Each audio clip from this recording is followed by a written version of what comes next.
Ini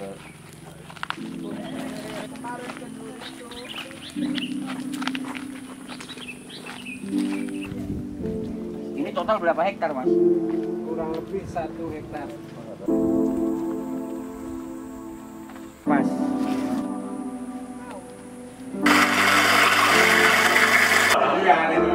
Iya kan, Pak?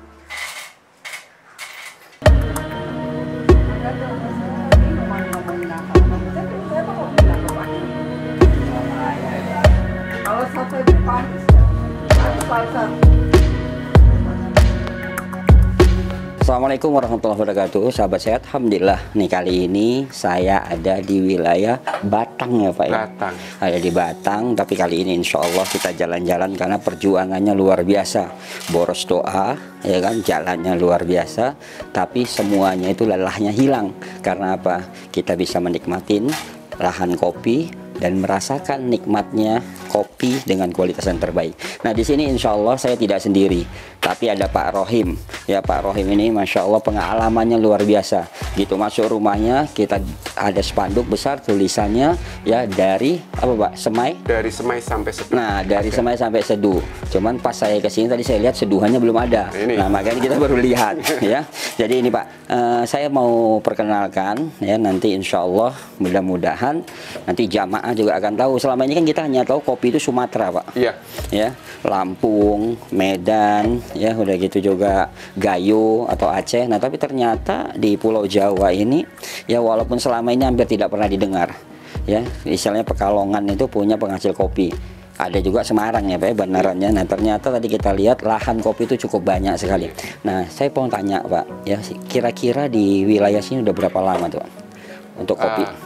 Untuk kopi sebenarnya sudah lama juga sih, tapi masih varietas belum jelas, yaitu kalau saya namakan itu SSB ya, sisa-sisa Belanda. Wah, di sisa Belanda.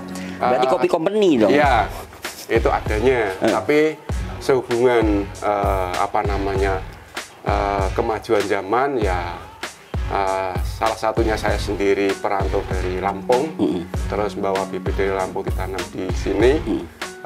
Alhamdulillah berkembang pesat. Dari tahun 97 saya tanam masih wira-wiri dari Lampung ke Jawa. Setelah 2011 saya netap di Pulau Jawa. Pulau Jawa. Iya. Ya, jadi tapi mulai terbentuknya komunitas kopi di wilayah Batang ini tahun berapa Pak? 2016. 2015. Ya, dari Baru Batang terbentuk. Kopi itu sendiri. Oh, dari Batang Kopi. Ya. Dan itu sudah mulai ya brandnya itu dengan memunculkan kopi Batang. Iya. Nah, selama ini dari pembinaan udah itu sampai proses pemasaran, paling jauh pemasarannya kemana Pak? Sementara memang pemasaran masih lokalan saja ya, dalam negeri, karena untuk memenuhi kebutuhan ekspor itu belum mampu. Seandainya mampu itu terkuras habis untuk apa namanya pedagang-pedagang kecil untuk Indonesia sendiri, itu nanti tersisihkan, kasihan, jadi nggak memikirkan untuk ekspor. Iya, jadi masih lokalannya Pak ya. Nah, itu kalau boleh tahu kapasitas pada saat kita panen maksimal ya, panen raya itu bisa sampai berapa besar? Sebenarnya sih banyak untuk Batang itu sendiri, karena bibit yang saya apa namanya bawa itu kisaran per hektar itu bisa mencapai 2,5 ton bin ya, sampai 3 ton green bean. Masya Allah, itu per hektar. Ya. Nah, di sini tuh saya lihat itu banyak ini nih tuh Pak, jenis-jenisnya nih. Ya. Ini biar nanti sahabat sehat kita juga tahu, dan kita coba bongkar juga image katanya kopi itu bermasalah atau berbahaya. Ya, nanti kita akan coba bedah. Ya, ternyata sahabat sehat ya, selama ini kan ada mitos tuh kopi itu bahaya ya buat jantung, padahal secara prinsip dari kafein ya yang hanya sekedar 2% atau di bawah 2% itu jantung kita sangat membutuhkan. Jadi sebenarnya bisa cerdas itu dengan kopi. Ya, tapi jangan terlalu banyak kopi. Nanti tidak hanya jantungnya masalah, kulitnya tambah hitam ya Pak ya. Oke. Bapak iya aja. Iya, karena saya pelakunya. Oh, pelakunya? Iya. Pelaku kulit hitam atau gimana? Pelaku minum kopi. Oh, pelaku minum kopi. Nah, ya nih. Jadi saya pengen tahu nih Pak, kita sambil lihat-lihat. Nah, ini apa bedanya Pak? Ini saya kan lihat di sini ada honey, ada natural, ada full wash, ada wine. Ini apa bedanya nih Pak? Perbedaannya cuma proses ya. Salah satunya kalau full wash itu full suci kalau itu bahasa kopi saya juga nggak tahu karena saya bukan orang pendidikan. Jadi ikut-ikutan saya kalau ikut-ikutan saja. Kalau memang prosesnya dari kebun petik merah di pulper langsung dicuci terus selalu dicuci itu namanya full wash. Salah satunya itu. Kalau wen itu sebenarnya kopi itu bukan wen. Kalau kata kami sebagai petani itu kopi fermentasi. Ya fermentasinya tinggal permintaan pasar atau permintaan konsumen. Ada yang minta wen 21, ada yang minta wen 30. Nah, bedanya wen 21 sama 30 apa, Pak? Aromanya sangat menyengat kalau untuk wen 30. Kalau 21 itu agak ringan. Nah, jadi sahabat sehat, wine itu jangan mindsetnya itu adalah minuman keras. Wine itu adalah proses fermentasi, jadi menggunakan bakteri. Biasa kita menggunakan bakteri, ya bisa juga dengan ada media lagi, ya, bakterinya itu dikasih gula aren, tempatnya tertutup, biasa seperti itu untuk bakteri itu berkembang. Maka proses fermentasi itu halal, ya. Jadi MUI menghalalkan karena proses fermentasi itu pecahnya asam astat menjadi laktat, jadi udah menjadi aman. Jadi insya Allah tidak ada alkohol. Jadi kopi wine itu hanya penamaan. Jadi jangan ada image wah wine karena namanya wine ini haram jadi tidak boleh, enggak. Jadi wine itu halal karena tidak menggunakan alkohol, fasenya sudah lewat. Ya, jadi itu digunakan dengan bakteri-bakteri. Jadi dalam proses fermentasi ada dua, aerob ada anaerob. Ya, jadi kita di sini kita menggunakan bakteri untuk membantu proses percepatan. Biasanya berapa lama, Pak? Iya, kalau saya nggak ada bantuan proses pakai bantuan bakteri ya, murni bakteri itu sendiri. Iya, yang ada dari situ kan, Pak. Iya. Jadi nggak ditambah, tapi dari sana sendiri. Nggak ada tambahan sama sekali. Jadi saya karena saya Muslim, memang sangat berlawanan dengan tambahan-tambahan. Takutnya nanti menjadikan alkohol berat. Gitu. Jadi kalau wen untuk kopi cross itu murni kopi. Betul. Tidak ada campuran apapun. Iya, tapi tetap di dalamnya itu ada bakteri pengurai. Ya, tapi dari kopinya sendiri. Ya. Terus apalagi itu, Pak? Yang honey. Honey itu sebenarnya proses madu katanya. Tapi yang sebenarnya proses itu tanpa ada madu, cuma dikupas madunya kopi itu sendiri dipermentasikan selama 12 jam. 12 jam ya fermentasinya ya. Cuma itu. Nah, terus pada saat penyajian, ini kan biasa ada orang pada saat penyajian ini nanti nih mbaknya nih bisa jelasin juga nih ya. Nah, itu kan biasa ada tergantung dengan suhu. Ya. Nah, biasa misalnya honey dengan suhu yang berapa supaya muncul tuh aroma. Ya, biasa memunculkan aroma biji kopinya ya atau aroma khas dari kopi itu sendiri. Nah, itu bagaimana tuh? Nih, saya kemana nih? Mbak ya. Ya, Assalamualaikum, nih Mbak siapa nih? Mbak Uswatun. Oh, Mbak Uswatun, kirain Mbak kopi ya. Ya, Mbak udah berapa lama mempelajari kopi nih, Mbak? 4 tahun 5 tahunan. 4 tahun 5 tahun. Itu belajar khusus otodidak atau memang ikut pelatihan? Saya di sini, Pak, ya maaf ya, Pak ya. Beberapa kali ikut pelatihan ada, terus kayak belajar otodidaknya juga ada, nongkrong sama yang udah lebih lama terjun di barista gitu, terus kita sharing. Oh iya. Nah, dari pengalaman pada saat penyajian ini ya, untuk orang Indonesia terutama ya wilayah Jawa ya. Nah, itu Satu hari pun kayaknya.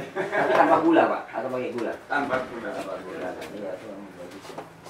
Sekarang ada ini apa ada turunnya. Kopi satu hari pun kayaknya. Tanpa gula, Pak, atau pakai gula? Tanpa gula.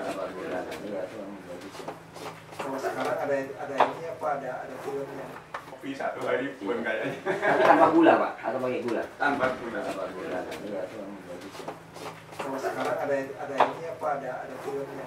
Pertama, suhu itu kan yang disepakati sekitar 93 derajat Celcius plus minus 3. Jadi maksimal 96, minimal 90 derajat.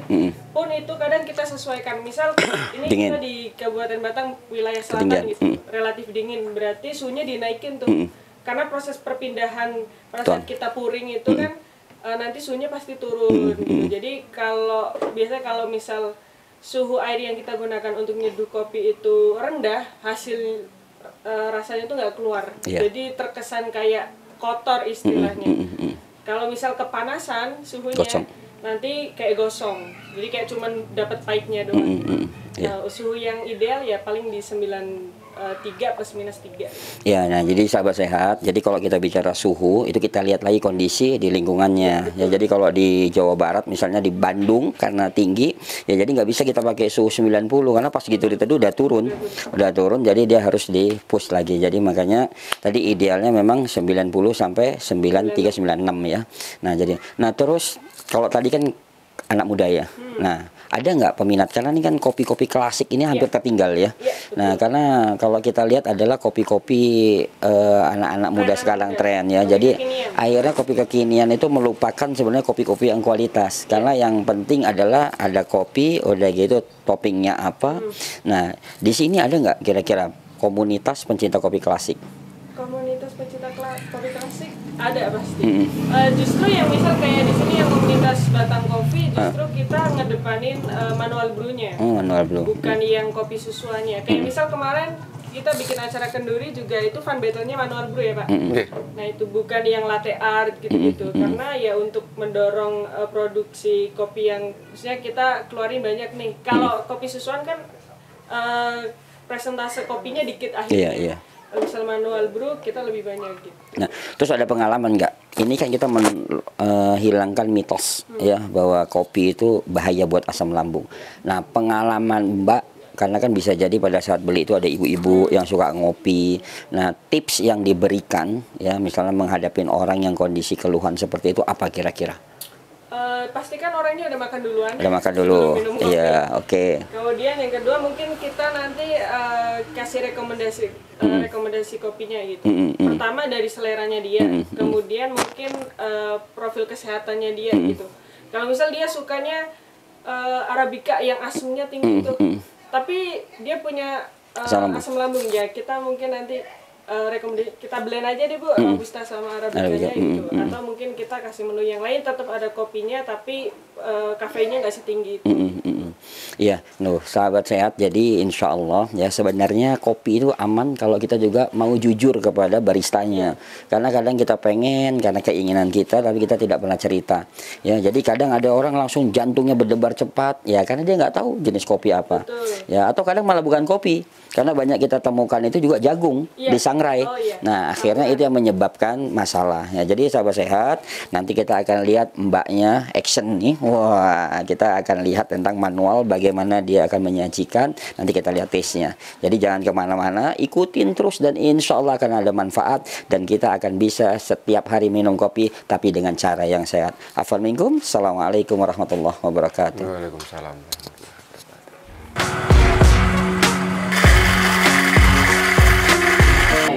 Kan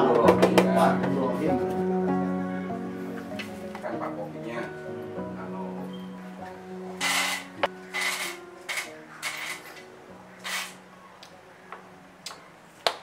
nggak terlalu asam.